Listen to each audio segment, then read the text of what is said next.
Müəyyən səbəblərdən dolayı bugün sizin qarşınıza belə çıxacağam. Çünki bir neçə dəfə videonu çəkdim, amma elə problemlər yarandı ki, paylaşa bilmədim və məcbur olub bu tərzdə videonu sizə təqdim edirəm. Elə yeri gəlmişkən həm sizə may ayında oxuduğum kitabları göstərəcəm, həm də ümumiyyətlə kitab rəfim barədə də məlumat verəcəm. Çünki kitab rəfimi töküb yığmalıyam və elə ondan belə bir ideya gəldi ağlıma ki, həm də kitab rəfimi çəkim. Bu arada onu da deyim ki, mənim kitab rəfim tam hazır deyil, yəni doldurulmayıb. O barədə danışacağım. İndi isə hələlik may ayında oxuduğum kitablara nəzər salaq. Mənim kitab dolabımın bir rəfidir. Hələ səliqəsizdir kitab rəfim, onu da izah eləyəcəm niyə. Amma hələ biraz qabağa qaçmayaq. O broşur qalıb burada.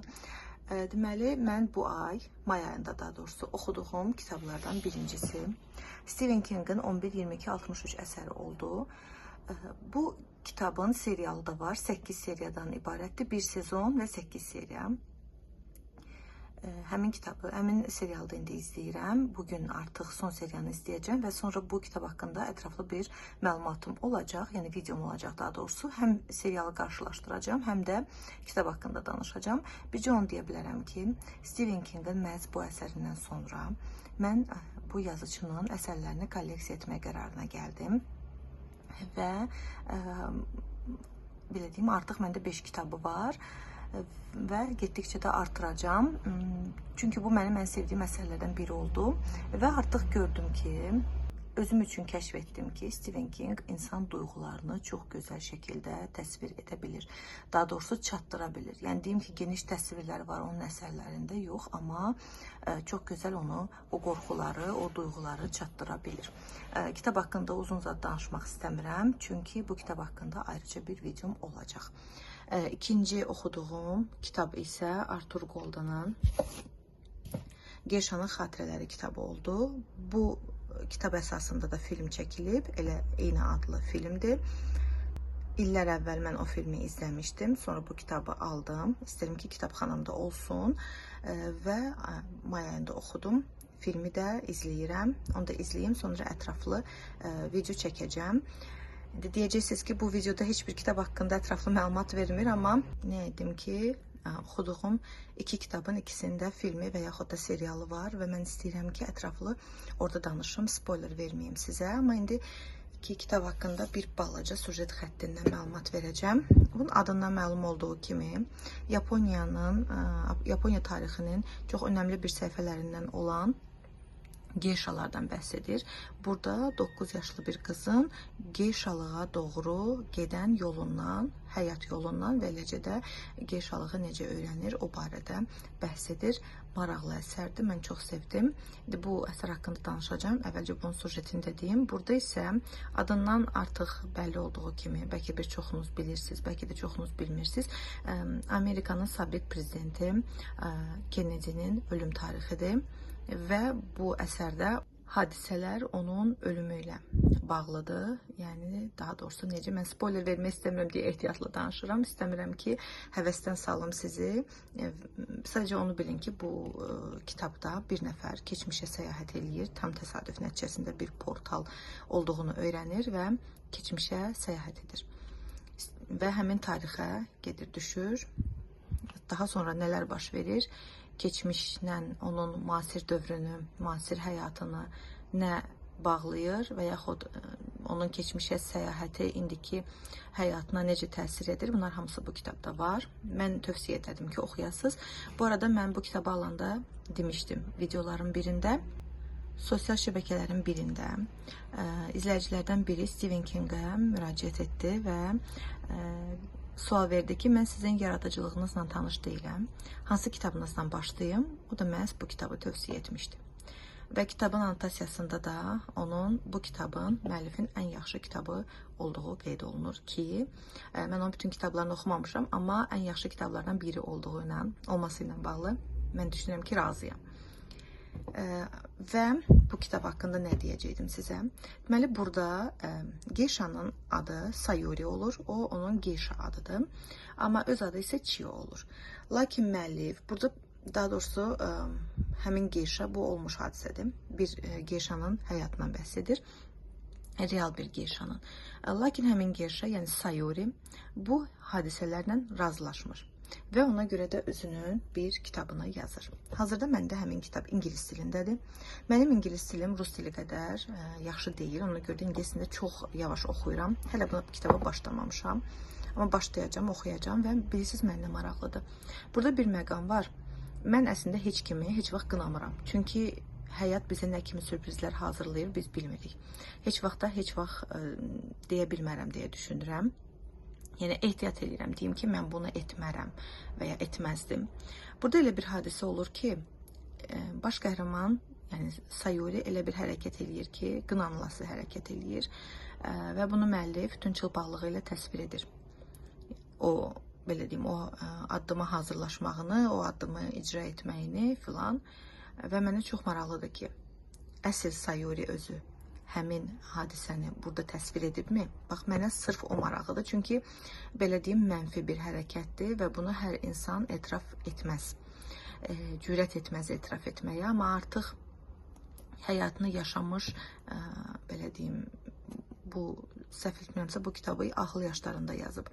Həyatını yaşamış bir insan bəlkə də etiraf edərdi, bəlkə də. Mənə may ayında verilən 4 kitab. Verilən deyirəm, ona görə ki, bu kitabları almamışam. Ya hədiyyədirlər, ya da oxumaq üçün götürmüşəm və onlar haqqında sizə bəhs edəcəm. Deməli, hədiyyə olanlar müəllifin özündən, Səfura Çərkəz qızından, And olsun atlara hekayələr toplusu və Sevdalılar, bu da hekayələr toplusudur. Bu kitablardan birini artıq yekunlaşdırmışam, amma iyun ayına aid olduğu üçün hələ ki o barədə danışmayacağım sizə. Bu da isə müəllifin özünün Kitab Sevdalısı Aysel xanıma müəllifdən hədiyyəm. Bunu da imzalayıb, sağ olsun. Və hər ikisi haqqında mən ətraflı bir video çəkəcəm. Instagramda paylaşmışdım və qeyd etmişdim ki, müəllifin qələmi çox gözəldir. İnanın ki, yəni tam səmimiyyətimlə deyirəm bunu. Yəni şəxsən tanıdığım üçün demirəm. Məndə köhnə ədəbiyyatı oxuyuram kimi duyğu verir. Yəni çox bəyəndim cümlə quruluşlarını, yanaşmanı, tərzi, üslubu hamısını bəyəndim. Və müasir yazıçılardan mən nə üçün uzaq düşürəm? Yəni, belə deyim ki, cümlələr çox bəsit olur. Əksəriyyətində mən hamısını oxumamışam, hamısıyla tanış deyiləm, amma bizim köhnə ədəbiyyatımızda və nə gözəl ki, müasir ədəbiyyatımızda da Səfura Çərkəz qızının qələmində mən o axıcılığı, o bədiliyi, həqiqi bədiliyi gördüm. Oxumaq üçün aldığım digər kitablar Herman Hessenin Demian əsəridir və Thomas Mann'ın Venesiyada ölüm. Hər ikisi Azərbaycan dilindədir. Gördüyünüz kimi, sırf Azərbaycan dilində olduğu üçün elə götürdüm. Bir layihə gerçəkləşdirmək istəyirəm, əgər alınsa. Təbii ki, xəbəriniz olacaq. Alındığı təqdirdə onlar üçün bu iki kitabı xahiş etmişəm. Mənim daimi olaraq məni kitablarla təmin edən Mariya xanımdan. Və bu 4 kitab da mənim may ayında əldə etdiyim kitablardır ki, çox istəyərəm iyun ayında mən onları oxuyum və sizə onlar haqqında məlumat verim. Kitab dolabım böyükdür əslində, çox da böyük deyil, amma balaca da deyil, belə bir şeydir hələ ki. Amma dolu deyil gördüyünüz kimi, çünki buna biraz həm zaman lazımdır, həm də vəsait lazımdır və ideyalarımı da həyata keçirmək üçün ona da zaman və vəsait lazımdır. Onlar barədə də sizə danışacağım. Kitab şkafımda, kitab dolabımda olanların hamısı bədii əsərlər deyil. İndi tanış edəcəm sizə burada nələr var. Birinci rəfdə Orhan Pamuk Məsumiyyət Muzeyi. Kitabın qalınlığı məni qorxudur və ümumiyyətlə Orhan Pamuk həvəskarı olmadığım üçün hələ ki qalıb oxumuram. Daha sonra kitabı açdı, qoya bilmədim yerinə. Səbahəddin Əli Xəz Paltolu Madonna. Xəz Paltolu Madonna oxumuşam, bəyənmişəm. Tövsiyə də edirəm ki, oxuyasınız. Daha sonra məndə burada Çak Palanikdən Bigliцы и Бродяги, Qaçaqlar və Avaralar. Çak Palanikin döyüşçü klubu. Yəqin ki, tanırsınız filmi ilə və ya əsəri ilə. Sırf ondan sonra mən həvəsləndim və Çak Palanikdən bu kitabı aldım. Ardınca isə James Carroll'dan Sakit İnsan kitabı. Bunun anotasiyası xoşuma gəlmişdi, ona görə almışdım, amma hələ oxumamışam. Yuxarı rəfdə məndə dalıca torpağa səcdə və iki namazın ardıcıl qılınması necə düşüb bunların arasında bilmirəm. Amma mənim qardaşım ilahiyyatçı idi və dinə bağlı bir insan idi. Dini sevirdi, İslam dinini elm kimi çox sevirdi və ona görə də onda bu cür kitablar var. Həm peşəsindən dolayı, həm də həvəsindən dolayı dini kitablar çox alırdı vaxtilə və indi onların hamısı mənə qardaşımdan xatirə qalıb və saxlayıram. Düzdür, bunların arasında mən qoymamışam, amma düşüb. Wilkie Collins'dən Kabuslarla dolu otel, Kabus oteli belə bir şeydir. Oxudum, amma danışmışdım bu kitab haqqında. Wilkie Collins'in qələmi mənə çox qəribə gəlmişdi. Qəliz deməzdim, amma ümumiyyətlə yazıcının təxəyyülü mənə maraqlı gəldi ki, o necə düşünür. Ona görə də istəyirəm başqa əsərlərində alım. Daha sonra Kawabata Yasunari'dən Yapon ədəbiyyatından Min qanadlı durna və Dağın iniltisi. Birincini oxumuşam. Bir ara Yapon ədəbiyyatına o qədər həvəsim vardı ki, ancaq Yapon ədəbiyyatı oxuyurdum, alırdım. İndi bir müddətdə uzaqlaşmışam. İndi Stephen King'ə keçmişəm. Burada birincini oxumuşam, ikinci qalıb. Yapon ədəbiyyatını ümumiyyətlə sevirəm. Hər kitab haqqında uzun danışmayacağım ki, çox vaxtınızı almayayım. Bir klassika Arthur Conan Doyle, Baskerville'lərin iti. Belə məndə köhnə nəşirdir. Hədiyyədir. Ölülərin hakimiyyəti birinci cild Rövşən Abdullaoğlu'dur, mənim qardaşımdan qalıb. Ümumiyyətlə, dini mövzuda nə görsəz, bilin ki, onlar mənim qardaşımdan qalıb mənə. Sarajevo, Parisdəki bütün çiçəklər oxumuşdum, paylaşmışdım. Sarajevo'nun qələmi bəsitdi. Həvəsiniz varsa əlbəttə oxuyun, amma ümumiyyətlə dincəlmək üçün oxuduğum müəlliflərdəndir. Bu kitabı göstərdim sizə, sevdalılar, ardınca and olsun atlara göstərdim və bu kitabı da göstərdim. Bu iki kitabı da göstərdim sizə. Stefan Zweig'in şahmat əsəri çox gözəldir, tövsiyə edirəm. Balaca olmağına baxmayaraq nə qədər hadisələri özündə əks etdirir. Və Agatha Christie'nin Bertram Matali oxumamışam hələ. Agatha Christie'ni də dincəlmək üçün oxuduğum müəlliflərdəndir. Və ardınca Stephen King'dən burada 11-22-63 Qaranlıq Qüllə, Qaranlıq Qəsr və Tom Gordon'u sevən qız. Bunlar ikisi mənə hədiyyədir. Bunu isə haqqında isə danışdım. Və belə bir Gürcüstandan aldığım suvenir asmamışam, qoymuşam ora. Təkrar edim ki, kitab dolabımı yığıram, yəni tozuna fikir verməyin. Çünki onu elə sizlə danışa-danışa sizə göstərə-göstərə kakraz yeri gəlmişkən onu boşaldıram və sonra təmizləyib təkrar yerinə qoyacağım. Və eksklüziv klassika seriyasından Somerset Maugham var məndə. İkinci rəfdə Villada. Daha sonra Yasunari Kawabata'dan Qarlı Ölkə. Belə bir kitab var. Hələ oxumamışam. Erich Maria Remarque. Bir ara mən Remarque'ın əsərlərini ardıcıl oxuyurdum. Geri dönərkən, geri yolda, geriyə qaydarkən belə bir şey. Müharibə haqqındadır. Və Çak Palahniuk Beşik nəğməsi, Layla, necə tərcümə olunub bilmirəm. Victor Hugo Ölüm hökmünə məhkum olunan şəxsin son günü. Bir klassika, yenə bir klassika. Etta Lilian Voynich-dən Ovid. Nietzsche'dən Zərdüş belə deyirdi. Oxumuşam. Həyatıma təsir edən 3 kitabdan biridir. Daha sonra yenə Nietzsche'dən İnsani, Hədsiz İnsani. Belə bir fəlsəfi kitab.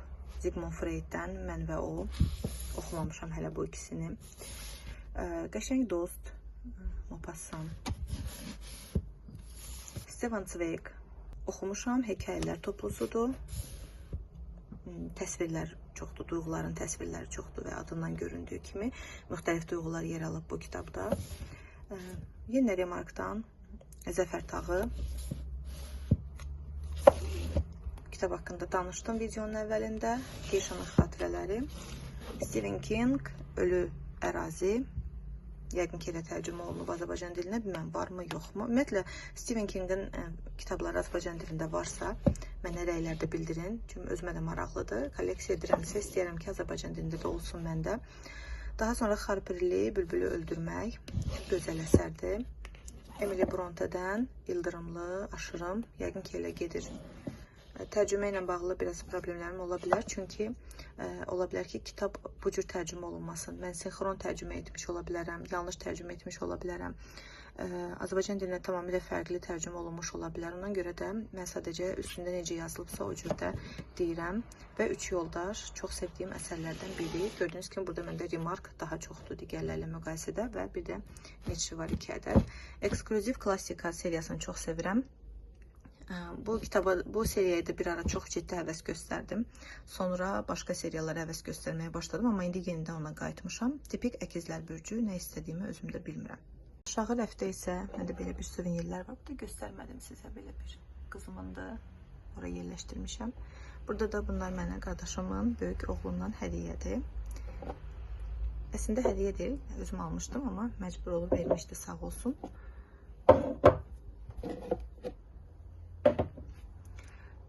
Bu rəfdə məndə Ritual, bu kitab haqqında da ayrıca bir video var və filmi də var. Bu arada deyim ki, əsər filmdən qat-qat qorxuludur. Bu əsəri bəyənmişdim. Gaston Leroux'dan Opera Kabusu filmi də var, daha doğrusu musical'ı var və kitabı hələ oxumamışam, amma musical'dakı mahnıları çox sevirəm.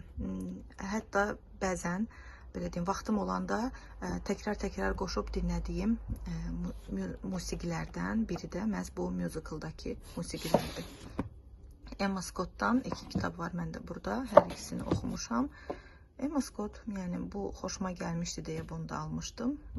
Belə də, yəni ki, müasir yazıcılardandır, sevgi romanı yazır.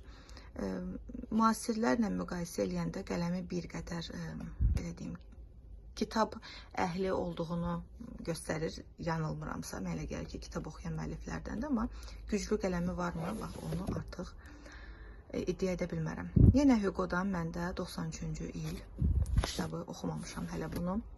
Bu hədiyyədir mənə. Louisa Hay, sən həyatını yaxşılaşdıra bilərsən. İş yoldaşım vermişdi mənə, sağ olsun. Hələ oxumamışam. Çünki mən bədii əsər daha çox sevirəm. Oxuyacağım.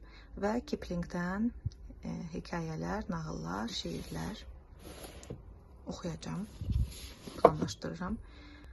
Bu kitab mənim deyil, oxumağa götürmüşəm, yarım ildir. İnşallah ki, bu videonu görəndən sonra müəllifin yadına düşüb tələb etməz. Dikaya, vəhşi. Yəqin ki, burada vəhşi kimi yox, bir qədər fərqli mənada gedir. Yəni, bu real hadisələrə əsaslanır, müəllif özünün həyatından ilhamlanaraq yazıb. Oxumamışam, hədiyyədir. Daha doğrusu bilirsiniz necə hədiyyədir. Sadəcə veriblər, oxu, üstündən çox illər keçib və qalıb məndə. Və geridə istəmirlər, amma bilirlər məndədir, geri istəmirlər. Onun da adını hədiyyə qoymuşam. Bulgakovdan məndə burada, səhv etmirəmsə, burada hekayələr toplusu olmalıdır. Səhv edə bilərəm, gəlin içinə baxaq. Çünki bu kitab məndə uzun müddətdir var. Bəli, burada gördüyünüz kimi hekayələrdir. Bir əsərdə yer alıb. Yenə Bulgakovdan Master və Margarita. Yeni remark 2 ədəd. Bu kitabda həmin bu kitabın aqibətini yaşayır. Dırnaqarası hədiyyə adı ilə, yəni burada yer tutur. Grafinya de Mansaro, Alexander Dumas çox oxumaq istədiyim əsərlərdən biridir. Amma hələ ki gedib çatmayıb əlim. İnşallah ki çatar. Jules Verne, burada 3 əsəri yer alıb. Hansı əsərlərdə unuttum. Meteorun ardınca nəsə belə bir şey var idi orada, amma onun öyrəşdiyimiz o silsilə, daha doğrusu ən məşhur silsilə əsərləri deyil. Bunin'dən hekayələr toplusu. Bu kitab isə həqiqətən hədiyyədir. Və Natiq Abdullayev, kitabın korrektoru mən idim. Mənəm. Böyük Yalan tarixi əsərdir. Həm də film ssenarisi, hazır film ssenarisidir. Kamil İnsan da əsl hədiyyədir. Mürtəza Mütəhhəri Kamil İnsan. Kitab oxuduğumu bilən, kitablar sevdiyimi bilən bir insan hədiyyə edib. Sağ olsun. Daha sonra Françoise Sagan, Soyuq suda bir qədər günəş və digər povestləri var burada. Oxumamışam. Müəllifə tanış deyiləm. Uşaqlığımızın kitablarından. Əslində qızım üçün ayırıb qoymuşam, amma Təəssüf ki, mənim qədər həvəs göstərmir kitablara. William Thackeray'dən Henry Esmond'un hekayəsi oxumamışam hələ. Uardadan da hələ oxumamışam. Bu müəlliflərlə, daha doğrusu bu üçü ilə tanış deyildim. Bu Vahid Qasımzadə və digər kitabı Mollalılar. Da tərəqdəsinə kömək etmişdim kitabların.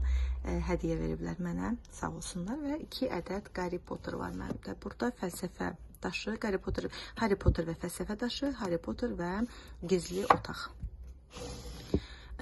Harry Potter'a başlamışdım, amma hələ ki davamını gətirə bilməmişəm. Bu seriyanı daha çox sevirəm. Bu Rossman'in nəşrini daha çox sevirəm. Məndə Harry Potter'ın başqa bir nəşri də var. İndi göstərərəm sizə. Bu hissə əlimə keçdi, amma mən bunu sevmirəm. Bu nəşri sevmirəm. Bu da ağ rəngdədir, amma Harry Potter fantezi janrı olduğu üçün və nağılı xatırlatdığı üçün niyəsə vərəqlərinin məhz belə sarı olmağı mənə daha çox xoş gəlir. Fantezi demişkən, onu deyim ki, mən bu kitab dolabının bu hissəsinə, yəni bu künc hissəyə sona qədər İstəyirəm ki, fantezi janrında kitabları yerləşdirim və suvenirlər planlaşdırıram. Yəni necə, konkret desəm, hələlik 2 rəfi düşünmüşəm ki, birinə Stephen King'in əsərlərini əlavə edim və onun filmlərindən posterlər filanlar əlavə edim. Yəni bu əslində bilmirəm videoda nə qədər aydın görünür, amma çox dərindir bu. Belə bir suvenir də var. Çox dərindir, həqiqətən, yəni əlim sona qədər çatmır. Dediyim kimi, bura Stephen King'i planlaşdırmışam, digərinə Harry Potter'ı planlaşdırmışam, figurları alım, kitabları alım. Bir neçə nəşir ola bilər ki, mən oraya yerləşdirim. Bir də mən Legonu çox sevirəm. Çox Lego və puzzle yığmağı o qədər sevirəm ki, planlaşdırıram ki, buralara müxtəlif Legolar və puzzle'lar. Puzzle hər halda buraya yerləşdirə bilməyəcəm, amma Legolar planlaşdırıram ki, əsərlərə və filmlərə uyğun tapım, alım və toplayım, yığım, bura düzüm. Digərləri hansı olacaq bilmirəm. Mən Marvel'i də çox sevirəm. Marvel'in filmlərini çox sevirəm və ola bilər ki, bir gözə figur olaraq Marvel'ləri alım, yığım. Amma filmi, daha doğrusu kitabı olmadığına görə onun yanına hansı kitabları düzəcəm, hələ qərarlaşdırmamışam. Digər rəf, bu da qızımındır. Anderson nağılları.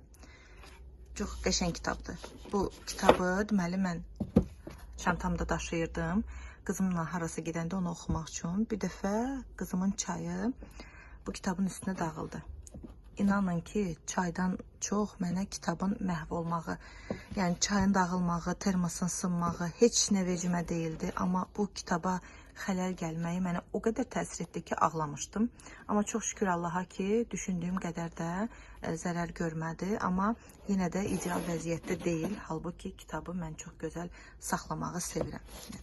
Səliqəliyəm kitablara qarşı.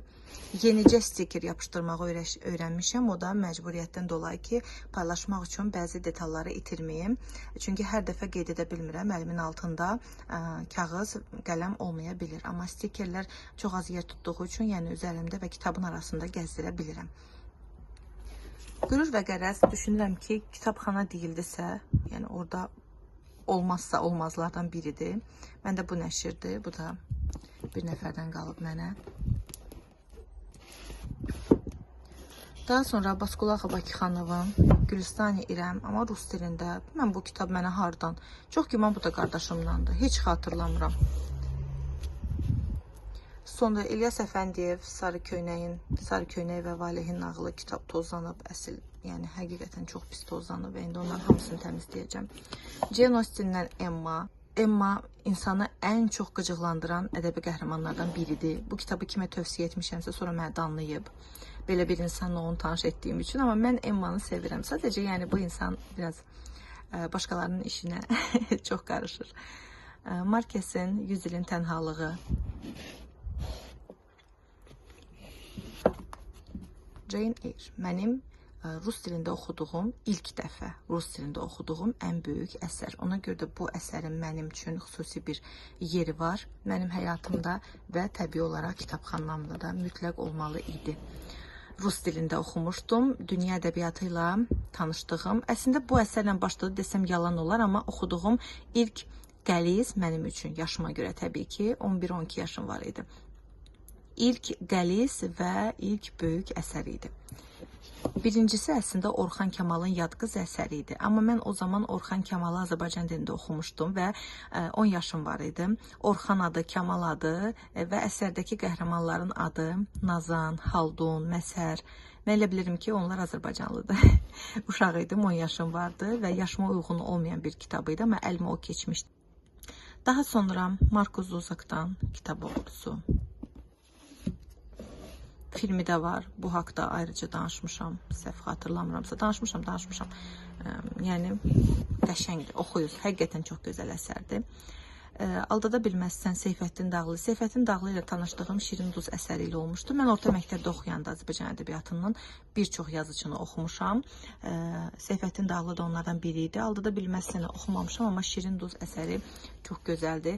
Hələ də təsəvvür edin ki, orada bir şeir var idi və bir səhnə var idi daha doğrusu. O səhnə indiki kimi abzası olduğu kimi indiyə qədər mənim yadımdadır əzbərdən. Süleyman Rəhimovun seçilmiş əsərləri yenə rus dilində.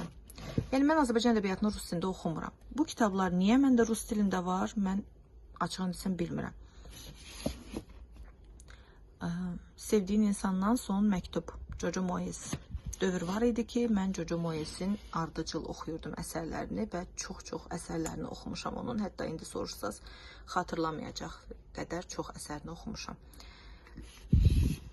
Dağlardan səda gəldi. Bu arada indi ümumiyyətlə oxumuram Jojo Moyes'dən heç nə. Yoruldum, yəni çox oxudum. Xalit Hüseyni haqqında nə danışasan ki, Xalit Hüseyni ağlamaq istəyirsənsə sadəcə götürsən kitabını, oxuyursan, ürəyin partlayır. Dan Brown, oxuya bilmədiyim müəllif. İndi deyirsiniz ki, oxuya bilmədiyim müəllifin kitabları səndə nə gəzir? Bundan başqaları da var idi. Bilmirəm hardadır. Mən mənzil dəyişdiyim üçün bir neçə dəfə itibata düşmüş ola bilərlər, təəssüf ki. Çünki o zaman mənim kitab dolabım yox idi və kitabları harda gəldi saxlayırdım məcburiyyətdən dolayı. Məndə itirilmiş simvol və Kod Da Vinci əsərləridir. Heç birini oxumamışam, planlaşdırmıram hələ ki. Burada məndə Balzac'dır. Bir neçə əsəri var burada. Bunların hamısını oxumuşam. Peter Mayle. Yaxşı il. Oxumamışam. Bu da həmin o dırnaqarası hədiyyələrdən biridir. Veriblər oxumağa. Sonra demişəm ki, sənin kitabı qaytarmamışım. Dedilər, eybi yox. Və o eybi yox, bu eybi yox. Kitab qalıb məndə. Walter Scott. Əsərlə tanış deyiləm. Heç tanış deyiləm. Müəllifi tanısam da əsərlə tanış deyiləm. Bilmədim nə reaksiya verim. Çünki bu əsəri hamınız tanıyırsınız. Paris Notre Dame kilsəsi, Esmeralda, Quasimodo və bunlar qardaşımın qeybi xəbərlər, yəni dini kitablar, belə Quranla istixarə, büclər tarih, bunlar qardaşımdan mənə yadigar qalıb. Evakuasiya oxumaq üçün götürdüyüm kitabdır, heç əlim getmir. Hələ ki Chesterton'ın hekayələri oxumamışam və Irving'lə, Jack London'dan oxumuşam.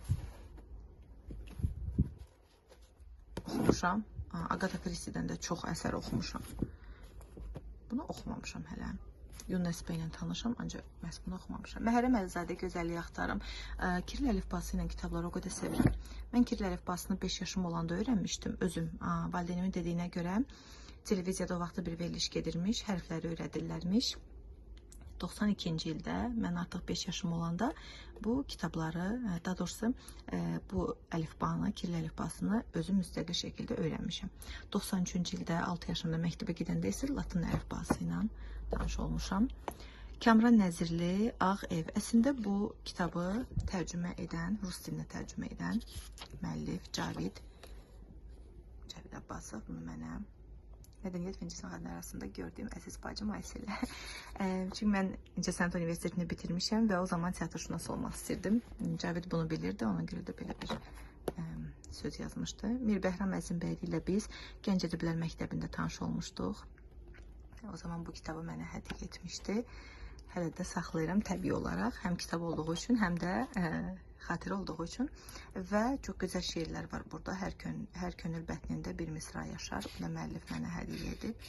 Uzun sözlərdir, istəmirəm açım. Və belə bu rəfdə də belə kitablar var. Buradakı rəfdə isə əksəriyyəti mənim qardaşımındır. Gördüyünüz kimi dini, Azərbaycan Xalq Cümhuriyyəti ensiklopediyası özümündür. Burada da mənim atam gəmiçi olduğuna görə dünyanı gəzdiyi üçün müxtəlif ölkələrdən müxtəlif kitablar, jurnallar gətirirdi və bu Pompeyi mən ümumiyyətlə İtalyanı çox sevdiyim üçün onu özüm öz kitabxanamda saxlamışam. Qardaşımın. Bu isə deməli Orxan Hüseynovla Arif Hüseynov rəssamlar onlarla görüşəndə vermişdilər. Daha doğrusu Arif Hüseynovla görüşmüşdüm mən. Hədiyyə etmişdim mənə kitabları. Göstərim sizə. Onun əsərləri yer alıb. Baxın. Oğlu ilə birlikdə yenə imzalıdır.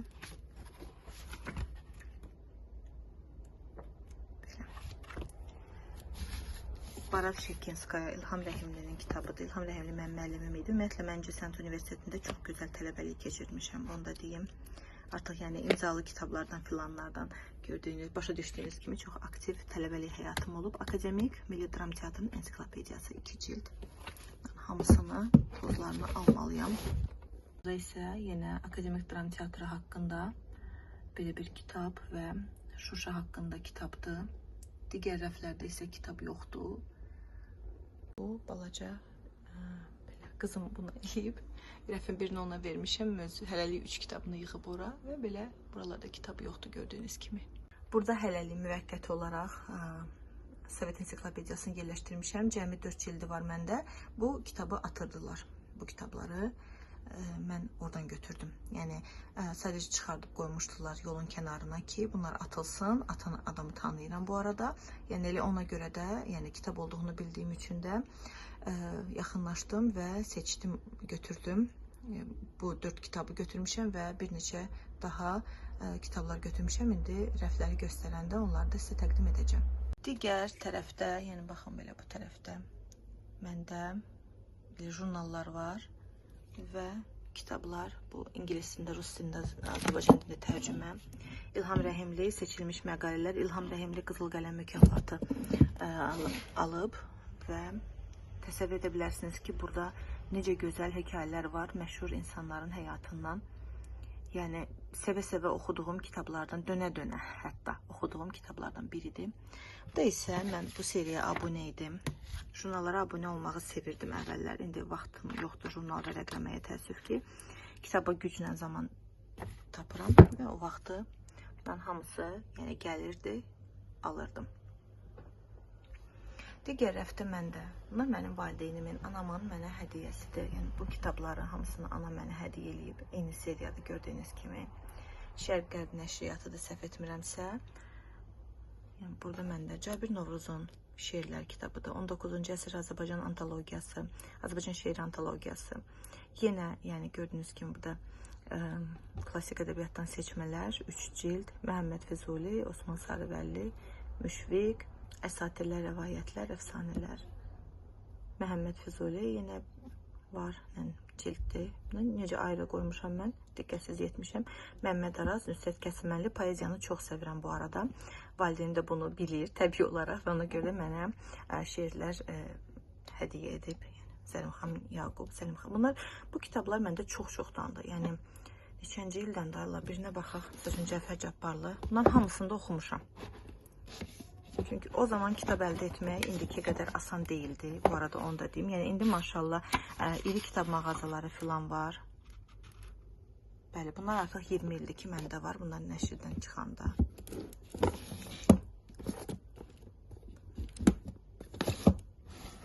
Ona görə də əlimizə nə keçirdisə oxuyurduq. Sabit Rəhman, yəni pyeslər də bunlar oxumuşam. Sonra nağıl, əfsanə, nağıllar ümumiyyətlə çox oxumuşam. Burada görürsünüz nağıllar. Burada Aleksandr Sergeyeviç Puşkin və çox gözəl tərcümələr var. Bu isə mənim əsasən, hamısı yox əlbəttə ki, amma bu 2 rəf əsasən mənim ixtisas kitablarımdır. Mən ixtisasca teatrşünasam, İncəsənət Universitetini bitirmişəm. Ona görə də burada məndə, misal üçün göstərim.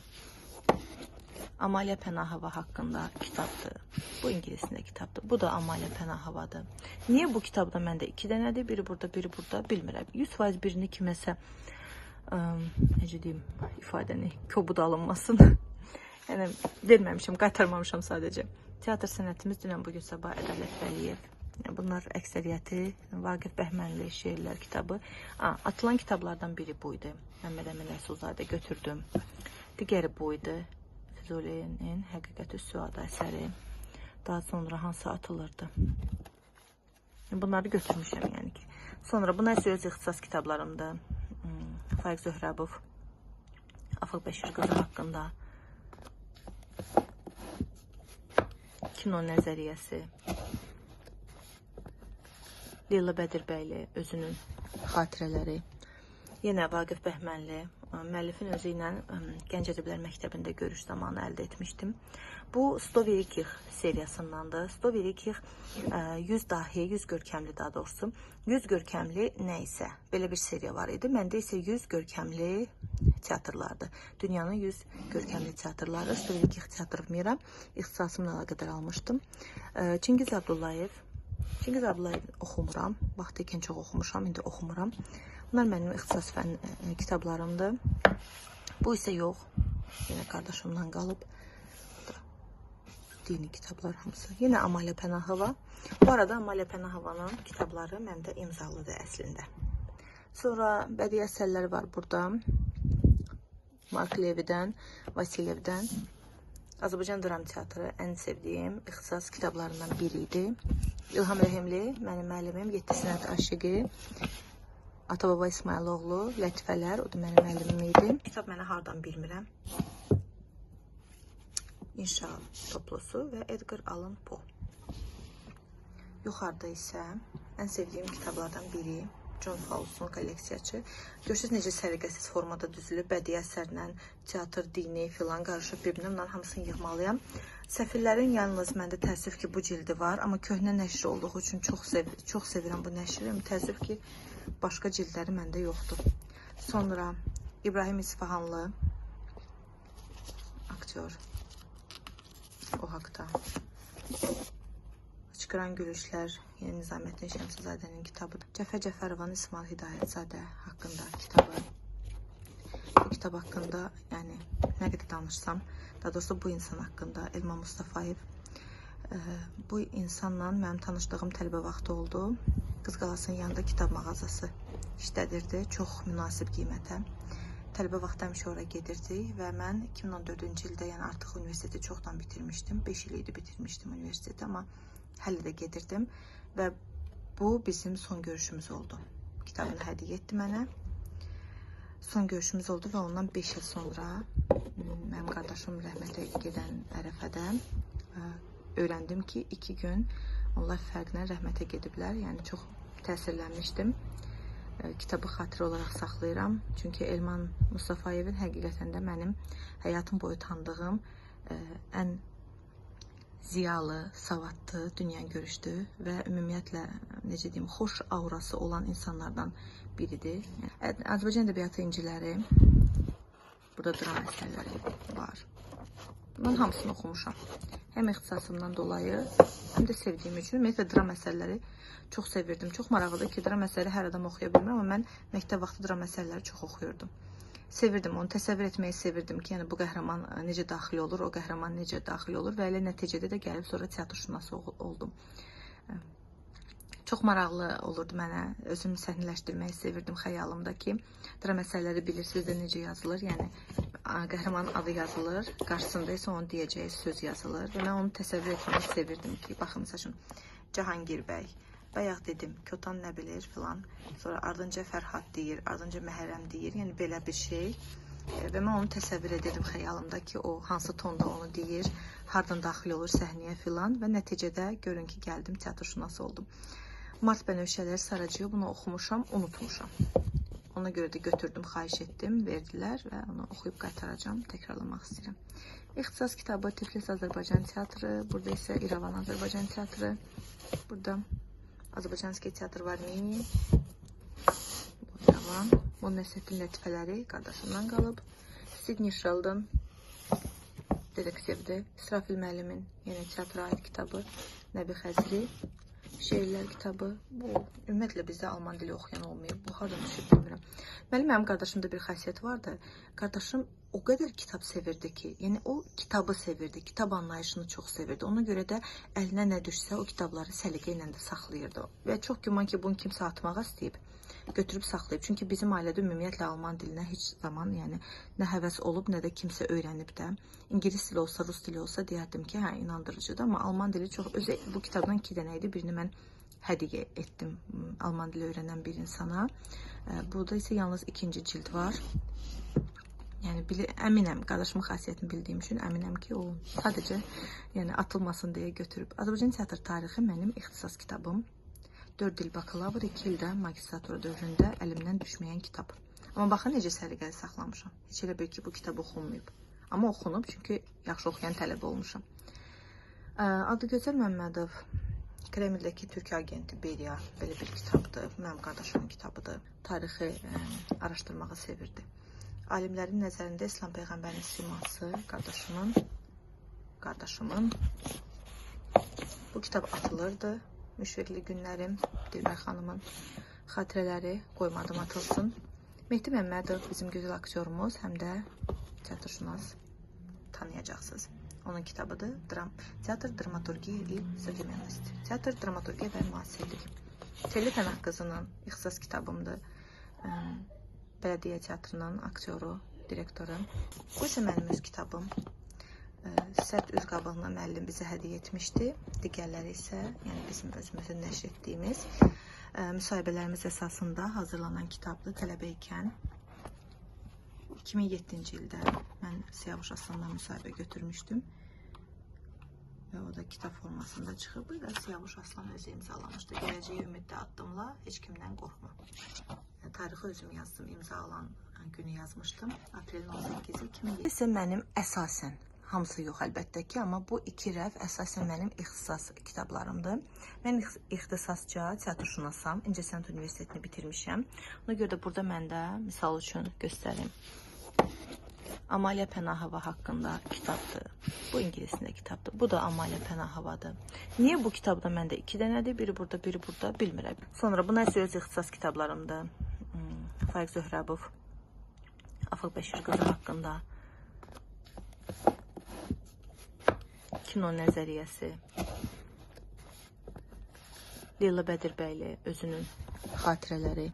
Bu 100 Velikih seriyasındandır. 100 Velikih 100 dahi, 100 görkəmli daha doğrusu. 100 görkəmli nə isə. Belə bir seriya var idi. Məndə isə 100 görkəmli teatrlardır. Dünyanın 100 görkəmli teatrları. 100 Velikih teatr mira ixtisasımla əlaqədar almışdım. Çingiz Abdullayev oxumuram. Vaxtı ikən çox oxumuşam, indi oxumuram. Yenə Amaliya Pənahova. Bu arada Amaliya Pənahovanın kitabları məndə imzalıdır əslində. Bədii əsərləri var burada. Mark Levidən, Vasilyevdən. Azərbaycan Dram Teatrı ən sevdiyim ixtisas kitablarından biri idi. Və Edgar Allan Poe. Yuxarıda isə ən sevdiyim kitablardan biri John Fowles'un kolleksiyaçı. Görürsünüz necə səliqəsiz formada düzülüb, bədii əsərlə, teatr, dini filan qarışıb bir-birinə. Bunların hamısını yığmalıyam. Bu isə mənim öz kitabım. Sərt üz qabığına müəllim bizə hədiyyə etmişdi. Digərləri isə yəni bizim özümüzün nəşr etdiyimiz müsahibələrimiz əsasında hazırlanan kitabdır. Tələbə ikən 2007-ci ildə mən Siyavuş Aslandan müsahibə götürmüşdüm. Və o da kitab formasında çıxıb və Siyavuş Aslan özü imzalamışdı. Gələcəyə ümiddə addımla, heç kimdən qorxma. Belə mənim kitab şkafım bilməm nə dərəcədə maraqlıdır, amma mən özüm bədii əsərlər olan hissəni çox sevirəm. Artırmaq ümidi ilə və çox ümid edirəm ki, qısa zamanda mən sizə bütün belə yəni arzuladığım kimi doldurulmuş və burada suvenirlər düzülmüş şəkildə yeni dolabımı təqdim edəcəm.